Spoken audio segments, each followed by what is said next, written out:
Salut à tous. Le champion mi-lourd de l'UFC, Daniel Cormier, n'a pas apprécié le nouveau poster de l'UFC 210 qui aura lieu à New York le 8 avril prochain et qui le verra affronter Anthony Rumble Johnson pour la seconde fois. Cormier, qui n'a qu'une seule défaite à son palmarès, et ce face à l'ancien champion mi-lourd John Jones, a sévèrement critiqué sur son compte Twitter les designers, et donc les dirigeants de l'UFC, pour leur travail sur le poster. En effet, selon Cormier, le poster ne le présente pas à son avantage.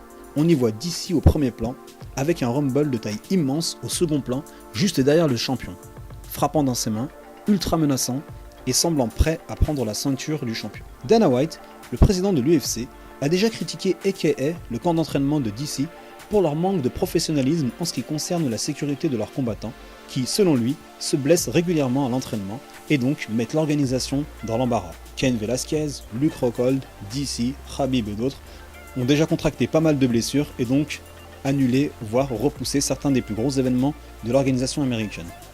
Est-ce que les dirigeants sentent le vent tourner et pensent que DC n'est plus une valeur sûre, vu son âge et les nombreuses blessures qu'il a déjà contractées et les risques qu'il y a avec son camp d'entraînement? Préfèrent-ils miser sur un combattant plus jeune, plus coriace et que tout le monde compare déjà à Mike Tyson, la légende de la boxe anglaise, vu son punch dévastateur et les KO qu'il enchaîne? Prépare-t-il déjà le combat Rumble Johnson contre John Jones, combat qui devait déjà avoir lieu et qui a été annulé lorsque John Jones a été coupable d'un accident de voiture et de délit de fuite?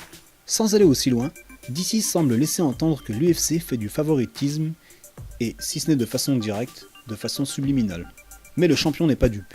Il sait qu'il n'est pas apprécié des fans et que l'UFC n'hésitera pas à le lâcher s'il perd contre l'homme le plus dangereux de l'organisation.